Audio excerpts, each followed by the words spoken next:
আসসালামু আলাইকুম। খুব সকাল আজকে বাজারে আসছিলাম কুয়াশার মাঝে।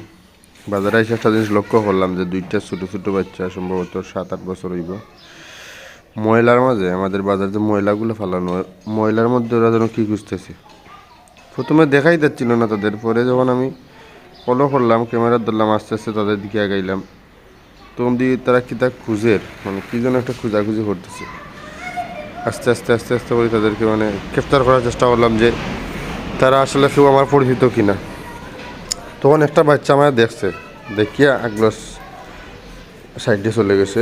আমার ওই বাচ্চাটা তখন ওরে ডাক দিছে, ও চলে গেছে। আমি আর ধীরে ধীরে ওদের দিকে আগাইলাম আস্তে আস্তে। আসলে কি ওনারা তারা খারা মানে কি করে এখানে। আমি তাদের কাছ থেকে ডাক দিছি, ডাকলাম ডাকিয়ে তারপর গালাত গেলাম। তারা আমার দিকে একটা লুকালুকি চেষ্টা করে, কিন্তু কি একটা